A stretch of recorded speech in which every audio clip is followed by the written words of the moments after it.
Selamat pagi saudara-saudara yang saya kasihi dalam Tuhan Yesus Kristus. Di pagi ini kita berjumpa lagi dalam ibadah siswa SMA secara online. Saya percaya ini tidak mengurangi sukacita kita di dalam beribadah kepada Tuhan. Mari kita akan mulai ibadah kita di saat ini. Kita akan menaikkan sebuah pujian bagi Tuhan. Walau Sri Karebah.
Saudara-saudara, mari kita bersatu di dalam doa. Kembali kami bersyukur kepada Engkau ya Tuhan, karena begitu besar cinta kasih-Mu atas kami, sehingga di hari ini Engkau kembali mengizinkan kami untuk beribadah kepadamu, meskipun masih secara online. Kami percaya Engkau hadir di tengah-tengah ibadah kami, bahkan Engkau memberkati ibadah ini, agar menjadi berkat di dalam setiap kehidupan kami. Saat ini kami juga akan mendengar kebenaran firman-Mu. Tolonglah kami ya Tuhan, agar kebenaran firman Tuhan yang kami baca dan kami renungkan, itu dapat kami pahami, terlebih dapat kami lakukan dalam kehidupan kami hari lepas hari. Di dalam nama Tuhan Yesus kami berdoa dan bersyukur. Amin.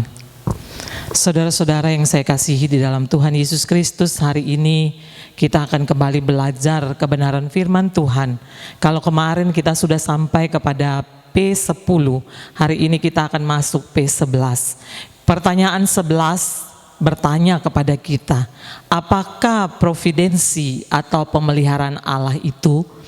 Jawabannya adalah providensi Allah adalah pemeliharaan dan pemerintahan Allah yang sepenuhnya kudus, berhikmat dan penuh kuasa atas setiap ciptaan dan setiap tindakan. Saudara, saya mengajak kita untuk membaca kebenaran firman Tuhan dari Mazmur 91 ayat 1 sampai dengan 7. Mazmur 91 ayat 1 sampai dengan ayat yang ke-7. Saya akan membaca bagi kita sekalian. Dalam lindungan Allah, orang yang duduk dalam lindungan yang maha tinggi dan bermalam dalam naungan yang maha kuasa akan berkata kepada Tuhan, tempat perlindunganku dan kubu pertahananku, Allahku yang kupercayai.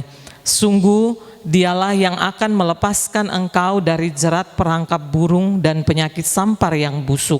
Dengan kepaknya Ia akan melindungi engkau, di bawah sayapnya engkau akan berlindung. Kesetiaannya ialah perisai dan pagar tembok. Engkau tak usah takut terhadap kedahsyatan malam, terhadap panah yang terbang di waktu siang, terhadap penyakit sampar yang berjalan di dalam gelap, terhadap penyakit menular yang mengamuk di waktu petang. Walau 1000 orang rebah di sisimu dan 10.000 di sebelah kananmu, tetapi itu tidak akan menimpamu. Saudara-saudara yang saya kasihi di dalam Tuhan Yesus Kristus, Allah melaksanakan ketetapannya bukan hanya waktu karya penciptaan atau hanya melalui karya penciptaan, melainkan juga melalui karya providensi. Allah merencanakan terlebih dahulu segala sesuatu yang akan terjadi kemudian. Dia menyebabkan segala sesuatunya terjadi sesuai dengan yang telah direncanakannya dalam kehidupan kita. Kita menyebutnya sebagai providensi. Menurut katekismus, providensi Allah terdiri dari 2 hal. Yang pertama, Ia memelihara, dan yang kedua, Ia memerintah.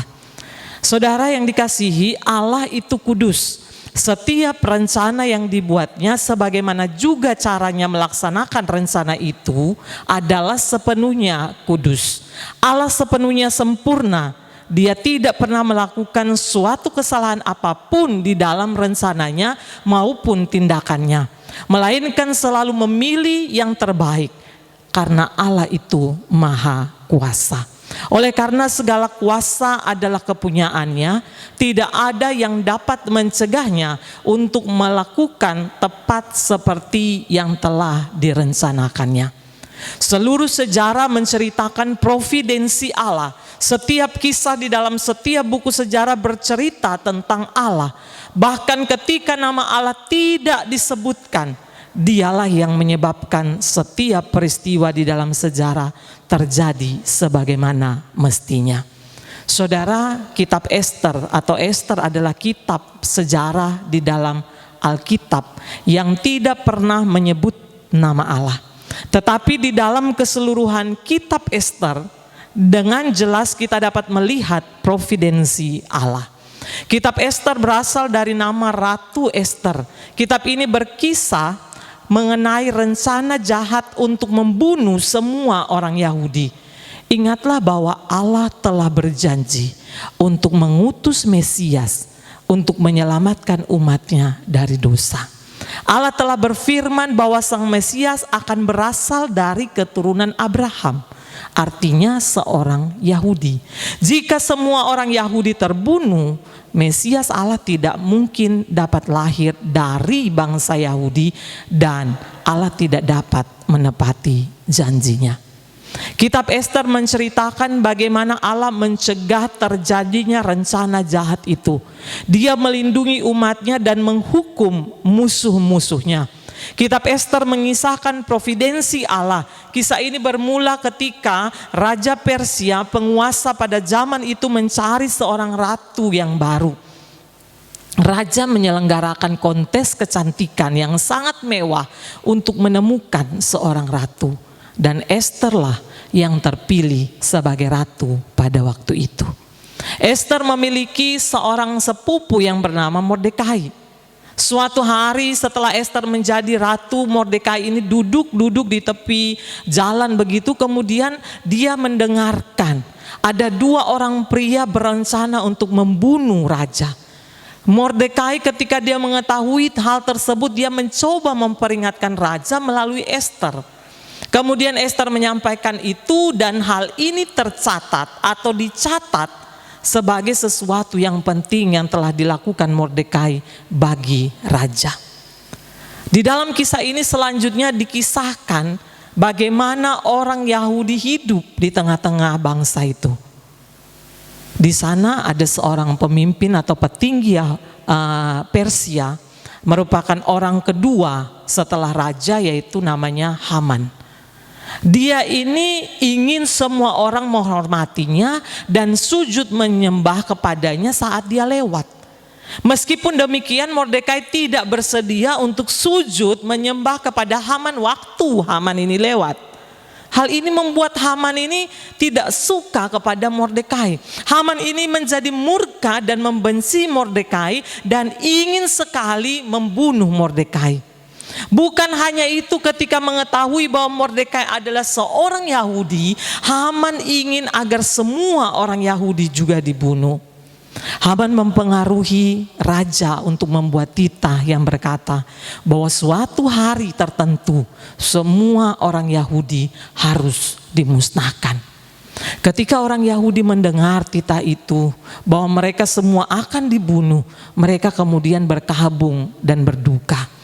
Ester baru mendengar apa yang sudah dititahkan oleh raja.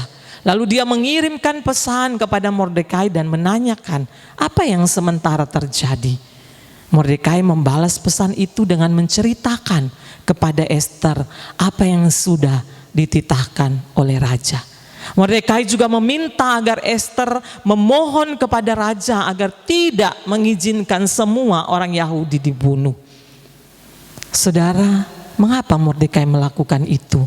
Karena Mordekai memahami providensi Allah. Ia tahu bahwa Allah akan menjaga orang Yahudi supaya dia dapat menggenapi rencananya untuk mengutus Mesias dari bangsa Yahudi. Ia juga memahami bahwa tidak ada hal yang terjadi secara kebetulan. Bukan sebuah kebetulan jika Ester, seorang wanita Yahudi, menjadi ratu pada masa-masa itu. Saudara, Allah membuat semua orang di seluruh Persia gentar kepada orang Yahudi. Pada hari di mana semua orang Yahudi akan dibunuh, mereka malah membunuh musuh-musuh mereka. Mordekai diberikan kehormatan dan dianugerahi kedudukan yang tinggi menggantikan Haman. Kitab Ester hanyalah salah satu contoh kecil bagi kita mengenai providensi Allah, mengenai pemeliharaan Allah. Sejak dunia ini ada, Allah telah dengan setia bekerja untuk menyebabkan segala sesuatu yang terjadi membawa kebaikan bagi umatnya. Allah lebih dahulu bekerja untuk mendatangkan kemuliaan bagi dirinya. Jadi saudara, Allah mengingatkan kita bahwa kita tidak sendirian di dalam menghadapi tantangan hidup. Masa-masa sulit di dalam kehidupan kita, Dia akan bersama dengan kita. Dia akan menyelamatkan kita dan Dia akan memancarkan kebaikan-Nya atas kehidupan kita. Jangan pernah meragukan Tuhan dalam hidup kita, karena Dia akan terus bekerja untuk kebaikan kita.